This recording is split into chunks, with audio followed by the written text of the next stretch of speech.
Hadis selanjutnya 295. Dan ini hadis terakhir kita dalam bab masalah akhlak yang mulia. Imam Bukhari berkata rahimahullah, Ibrahim bin Al-Munzir mengabarkan kepada kami, ia berkata, Ma'an mengabarkan kepada kami dari Muawiyah, dari Abdurrahman bin Jubair, dari ayahnya, an Nawas bin Sam'an Al-Ansari radhiyallahu anhu, annahu sa'ala Rasulullah sallallahu alaihi wasallam 'anil birri wal itsm.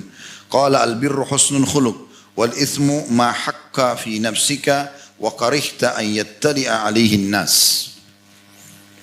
Dari Nawas bin Sam'an Al-Ansari radhiyallahu anhu bahwa ia bertanya kepada Rasulullah sallallahu alaihi wasallam tentang pahala atau kebaikan dengan dosa. Maka beliau sallallahu alaihi wasallam menjawab, kebaikan itu berkumpul semuanya di akhlak yang mulia atau akhlak yang baik. Dan dosa, kau bisa tahu itu perbuatan dosa atau bukan, adalah apa yang menyesakkan dalam jiwamu dan engkau tidak suka jika orang lain mengetahuinya. Kandungan hadis ini yang pertama, di antara contoh perbuatan yang menunjukkan akhlak yang mulia adalah menyambung silaturahim, kejujuran, kelemah lembutan, menjaga diri dari yang haram, pergaulan, dan juga persahabatan yang baik serta ketaatan kepada Allah Ta'ala. Ini contoh-contoh akhlak yang mulia tentunya. Yang kedua, akhlak yang mulia akan mewariskan ketenangan dalam hati, jiwa yang lapang, serta timbulnya rasa malu terhadap manusia atas maksiat yang dilakukannya. Dan yang terakhir, yang ketiga adalah termasuk dosa jika dalam hati seseorang timbul keraguan-raguan terhadap sesuatu atau ia membayangkan bahwa hal tersebut merupakan dosa, kesalahan, atau jika ia melakukannya maka ia benci jika orang lain mengetahuinya. Sebelum saya jauh menjelaskan, khusus bab bakhil 139 sudah kita paparkan ya. Jadi itu dilewati nanti di pertemuan-pertemuan akan datang, kita akan mulai di bab atau pasal 140. Masih ingat itu hari ya? Kita sudah sempat hubungkan itu dengan yang sebelumnya, karena ini bakhil sudah kita bahas sebenarnya. Semoga Allah selamatkan kita dari sifat itu. Baik, kita paparkan dan ambil hikmah-hikmah daripada hadis yang mulia ini. Potongan pertama adalah sahabat ini, Nawas radhiyallahu anhu, adalah orang yang sangat mulia dan dia bertanya pertanyaan yang sangat jeli. Ya Rasulullah, kesimpulan kebaikan itu ada di mana? Yang paling banyak kebaikan ada di mana? Dan dosa itu bagaimana saya memahaminya? Kalau saya perbuatan ini dosa atau tidak? Di saat belum jelas buat saya. Tentu kalau misalnya zina, riba, orang tahu itu dosa. Tapi mungkin ada beberapa hal yang saya tidak tahu kalau itu dosa. Boleh nggak sih gitu? Bagaimana saya memahami kalau ini perbuatan salah atau tidak? Tanpa saya mengetahui hukumnya gitu. Maka Nawas ini bertanya pertanyaan yang sangat jeli. Ini pelajaran pertama, bagaimana jelinya seorang sahabat bertanya. Dan bolehnya seseorang bertanya ya, hal-hal yang dia butuhkan. Itu ada adab-adab dalam bertanya ya. Dia bertanya ya, hal-hal yang dibutuhkan dan yang dia butuhkan dari sisi agamanya ya. Kalau kita bicara masalah lingkup agama, tentu dia boleh bertanya apa saja. Yang penting selama pertanyaan itu positif saja, baik, tidak ada pelanggaran agama. Dia bertanya berhubungan dengan masalah agamanya kalau dia tidak faham. Karena ini semua akan ditanya oleh Allah SWT pada hari kiamat. Kemudian dia bertanya dengan tidak sengaja untuk atau bukan sengaja untuk menguji, mengetes ya. Memang dia mau bertanya karena kebutuhan dia. Dia tidak perlu, dia tidak tanya gitu. Kemudian juga bertanya bukan untuk menyudutkan orang yang akan ditanya. Gitu kan. Sengaja mau menjatuhkan dia. Saya mau tes dia faham gak sih? Gitu.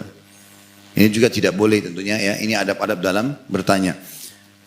Dan pertanyaan ini kalau memang kita ikhlas karenanya, memang karena Allah ingin mencari pahala, maka pertanyaan itu justru menjadi ajang pahala. Misal di majelis begini ada yang bertanya, tulis kertas memang dia belum faham.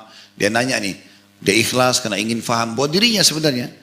Lalu orang lain dengar, orang lain pun jadi faham dan mengamalkan, maka dia akan panen pahalanya. Tapi di saat memang dia ikhlas untuk itu.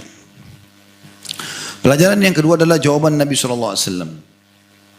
Kebaikan itu terkumpul semua di akhlak yang mulia.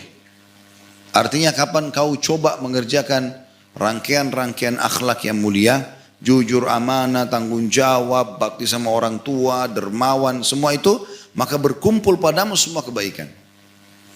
Dan itu tentu tidak dilakukan kecuali orang-orang yang sudah tersentuh secara keimanan ya. Karena orang kalau mengerjakan kebaikan itu memang dasarnya ada potensi iman dalam hatinya yang akhirnya membuat dia melakukannya. Apalagi kalau dia melakukan perbuatan tersebut karena mengejar dengan ikhlas apa yang Allah janjikan, itu puncak ibadah. Dia bersedekah karena dia ingin mendapatkan ridha Allah, dia ingin menambahkan rezekinya dia, dan seterusnya. Ini apa yang sudah disyariatkan dalam agama, maka itu berpahala sendiri. Kemudian yang perlu kita titik beratkan bagian yang ketiga dari hadis ini adalah, dan dosa adalah yang menyesakkan dalam jiwamu dan engkau tidak suka jika orang lain mengetahuinya. Tentu sekali lagi kalau seandainya zina, riba, dosa-dosa besar, orang tidak sholat, orang umumnya tahu itu, gitu kan. Tapi kalau ada dosa yang kita tidak tahu nih, dosa nggak sih gitu. Bagaimana cara kita mengetahuinya? Maka Nabi berikan kata kunci. Selalu kau merasa ketakutan dan tidak nyaman dengan perbuatan itu. Kemudian juga kau tidak ingin orang lain mengetahuinya. Subhanallah, misal contoh, ada orang tonton cuplikan tidak benar di HP-nya misal. Walaupun dia sendiri, muncul ketakutan nggak? Ketakutan, dia nggak mau, takut kalau ada orang lewat langsung ditutup sama dia. Kenapa dia takut? Kalau memang itu sesuatu yang baik. Kalau dia nonton ceramah misalnya, biar orang datang tiba-tiba lihat, dia nggak takut. Tapi kalau dia tonton yang tidak benar, alaminya seperti yang Nabi SAW sampaikan. Sebenarnya dari situ dia sudah tahu kalau apa yang dia kerjakan dosa. Kan gitu. Karena dia tidak ingin orang lain mengetahui apa yang dia kerjakan gitu ya. Bukan di sini kita bicara masalah rahasia dia pribadi, bukan. Tapi kalau dia sedang mau tahu yang saya kerjakan ini berdosa atau bukan. Sementara belum ada kejelasan hukum bagi dia. Maka Nabi SAW jelaskan yang menyesakkan jiwamu dan juga yang kau tidak ingin orang lain mengetahuinya. Kita bicara sedikit masalah dosa teman-teman sekalian. Dosa ini efeknya banyak sekali. Efek yang paling mendasar adalah hilangnya kenikmatan ibadah itu sendiri. Efek pertama dari maksiat adalah nanti akan hilang kenikmatan ibadah itu sendiri. Misalnya kehusyuan, semangat untuk mengerjakan ibadah itu akan hilang. Itu efek pertama. Jadi tadinya Bapak Ibu rutin subuh langsung sholat, sekarang malah kebablasan lewat. Yang tadinya Bapak Ibu suka sekali sedekah, tiba-tiba jadi malas melakukannya. Itu ada efek dari dosa. Makanya Abdullah bin Umar berkata, radhiyallahu anhu, aku pernah melakukan dosa kecil, tapi sudah cukup Allah haramkan aku untuk sholat subuh berjamaah di masjid sebulan. Diangkat itu, efek dosa itu akan datang. Ada kajian bedah buku, 2 buku yang kami bedah, berhubungan dengan masalah khusus tazkiyatun nafs, pensucian jiwa, yang berhubungan dengan masalah efek-efek maksiat. Yang satu itu hari Jumat, kebetulan besok insya Allah akan ada di Tebet, kalau Bapak Ibu kebetulan ada dekat sana, kita bedah buku di dunia Ad-Da' wad-Dawa, bukunya Ibnu Qayyim rahimahullah, tentang masalah bagaimana mengobati penyakit-penyakit hati. Nah itu kita jelaskan panjang lebar, banyak poin beliau jelaskan, saya cuma memaparkan saja efek-efek maksiat itu sendiri. Hilangnya ilmu, hilangnya keberkahan hidup, kegelisahan, rusaknya rumah tangga, banyak yang terjadi. Ya, nakalnya anak-anak dan segala macam hal. Juga ada satu buku lagi, kalau nggak salah kemarin kita bedah itu, sebulan sekali. Judulnya Kiat-Kiat Hijrah. Nah di antara yang ditekankan oleh penulis itu adalah, jadikan dosamu itu besar, atau anggap dosamu besar, dan tidak bolehnya seseorang itu menganggap dosanya kecil. Karena ada hadits Nabi SAW yang berbunyi, hati-hati kalian dengan dosa-dosa yang dianggap remeh. Kan cuma dosa kecil, gitu kan. Karena perumpamaan itu seperti satu kaum yang turun di sebuah lembah, lalu mereka mau masak. Mereka ingin membuat makanan. Maka mereka butuh ranting-ranting yang dikumpulkan supaya bisa menjadi api, gitu kan. Potongan-potongan kayu. Maka setiap anggota tadi, orang-orang itu keluar, nyebar nyari ranting-ranting. Masing-masing yang ini membawa satu ranting, ini bawa satu ranting, ini bawa 2 ranting. Kecil-kecil, tapi akhirnya karena disatukan menjadi sebuah alat bakar yang besar dan menjadi api yang besar. Kata Nabi SAW, begitulah perumpamaan dosa-dosa kecil. Hari ini dilakukan 1 kali, besok sekali, lusa sekali, nanti lama-lama jadi besar dia. Dan akhirnya bisa membakar.